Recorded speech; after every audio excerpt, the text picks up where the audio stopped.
Our ArchiCAD tip of the week today is converting PDF details into editable details. And so let's go ahead and get into that. If you've not done this before, the way that you import in and place a PDF is by going to the File menu, going to External Content, and selecting Place External Drawing. Once you've done that, you go find the external drawing you want to place. In this case, a window sill detail. Select that, and then place that onto a detail layout, or excuse me, a detail view, worksheet, or whatever, wherever you want to place that within ArchiCAD. That, once it's placed, is simply a PDF. There is nothing editable there. What's really important, though, is that that PDF originally has to have been created by a program that's based on vector information. So ArchiCAD obviously creates lines, it creates circles, it creates vector information.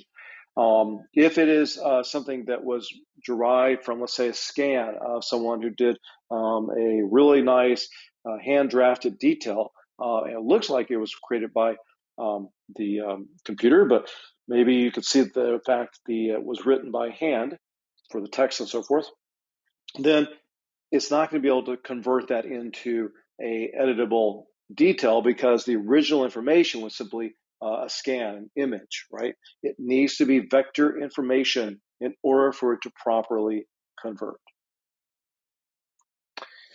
So, assuming it's vector information, you can right-click it and say Explode into Current View. When you do that, it's going to give you this option right here. And the option is to keep the original elements after exploding, which means it's going to keep that original PDF that you placed, and then it's going to create the 2D information behind it.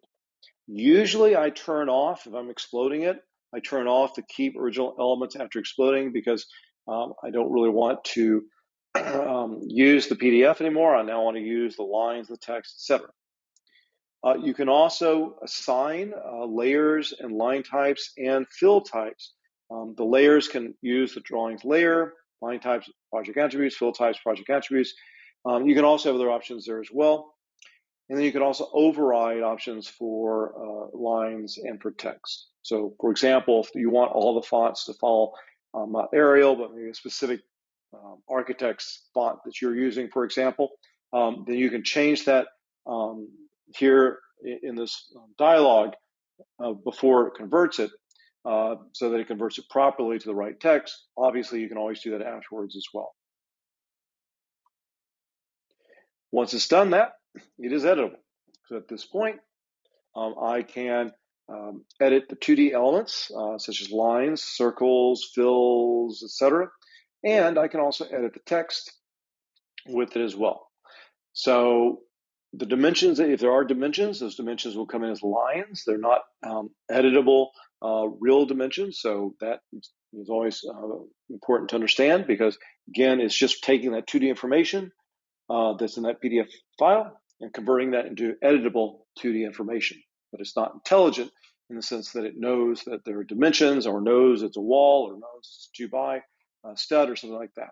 It's just 2D line, fill, etc., and text information. And that is our tip of the week today. So let's